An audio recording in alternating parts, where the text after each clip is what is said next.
Welcome back. We are joined by Tony, and the Executive Director, Habitat for Humanity. Thanks for joining us, Tony. Thank you. And we are talking a little bit about Restore. Of course, that's Habitat for Humanity's, I don't know if you want to call it best kept secret for some furniture and all that kind of stuff. We've used that term before in the newsroom. It is such a really neat store. Maybe you can just brief us a little bit on what Restore is, just for anyone who hasn't visited. Oh, of course. We'll start. I'm actually the volunteer coordinator. Oh, I'm sorry. That's all right. Yes, we had executive director. That's our fault. Okay, volunteer coordinator it is. Yeah. So with the Restore, I gave you a promotion. Oh, thank you. I feel ready for it today. We accept donations from everybody, of course. We have sponsors. We have companies that work with us, which is very fantastic. And then priced, put on the floor. Sold, and any profits go towards our builds. Yes, which is so important and helps so many families. Exactly, absolutely.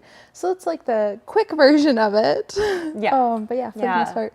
So anything you spend there goes right back to Habitat, which is really, really neat. We're talking a little bit about, well, because you're the volunteer coordinator, maybe you can tell us about volunteers. That is how the store is run, is it not?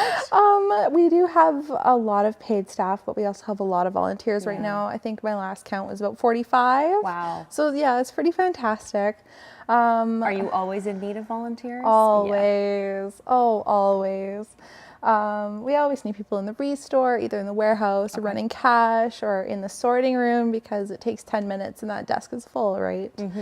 And then it's always wonderful to have volunteers for events that we do, like our house party that we had. We couldn't have done that without volunteers. Yeah.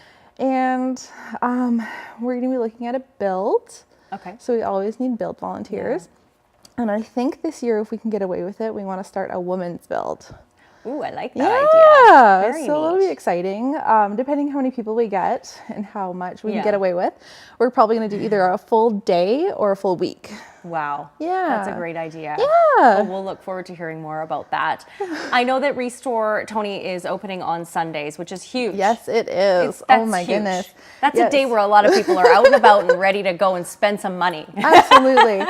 So I grew up in Cache Creek, so it's always been my experience at the smaller towns. We come to Kamloops either on Saturdays or Sundays to do our shopping. Yeah. So we're hoping that we get a lot of that audience, that demographic. Yeah.